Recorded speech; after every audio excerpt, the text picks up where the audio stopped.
Em xin kính chào tất cả các bác ạ, các cô chú ạ. Hôm trước thì em có quay một bà cụ, cái video trước thì em có quay một bà cụ ở gần xóm em ấy các bác. Thì có một bác ở dưới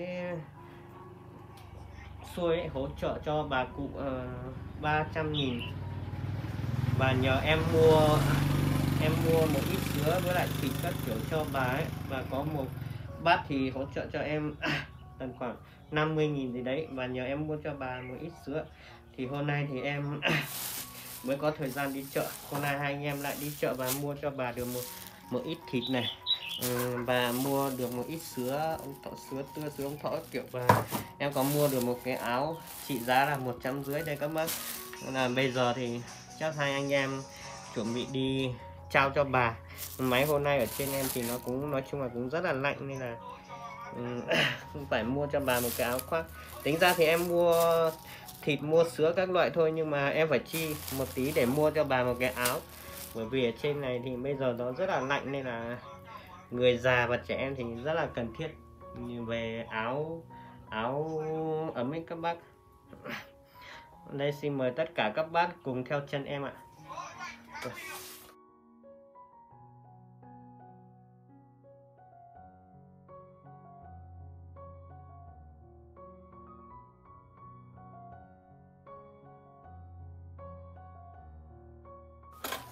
Chưa? Lên chưa? Pulau nhắc chị hả? Pulau nhắc. Yêu cầu cho anh nghe số là ta mà mua nói gì thì nói cho tôi. Đây. Ồ, cái kia mấy chỗ.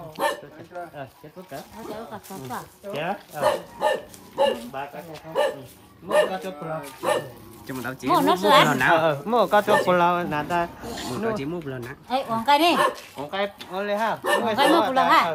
Đây hả? Cho củ cho pulau nó. Cái kia mấy chỗ ấy, nó sẽ có sốt mà. Tốt cả. Nè nhỉ, ta nàng lo là uống ít sốt à? Tốt cả. Nay không đi làm. Không. Pulau. Giờ thì giờ có sốt không gì á? Chết pulau. Do uống sữa pulau. Do uống sữa.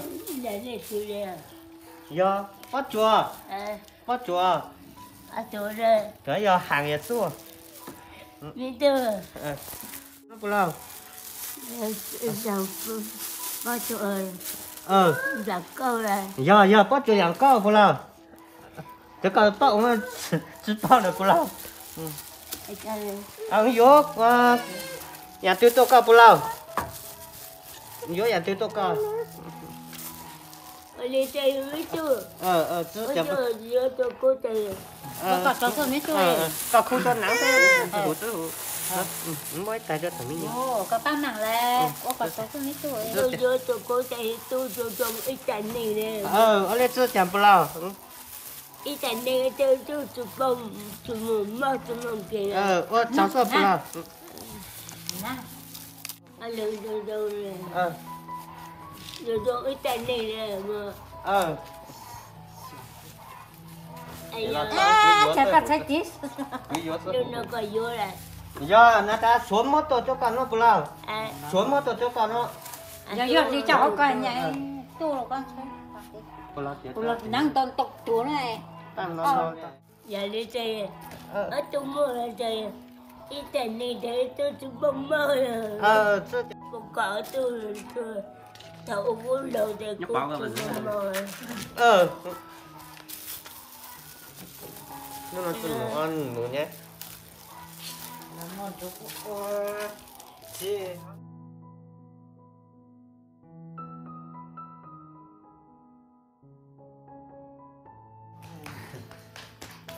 Hiền là bao nhiêu?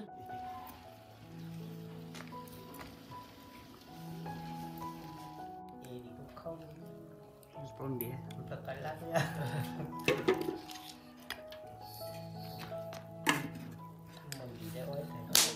Ta cô cho cả học là nó thác nó cho nó ngồi đây đi, ngồi đi.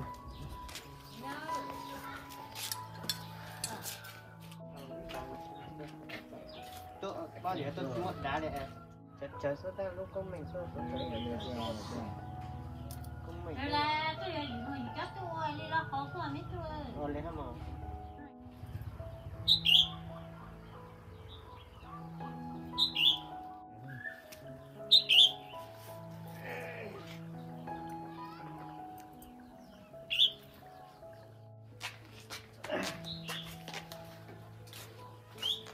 Là cái một chế là bla ấy một chế là còn nhoi chỉ tới còn thấy cô còn lên hay cô hay ít một chế là ít một cái tiếng núi lên cho tôi bla sai cả bla đó nhấp ra đó cái mà một cái nhát cái cái cái tôi chợt cháo nhấp ra nó xíu mà lấy số vậy tiếng núi tôi lên ít một tôi cả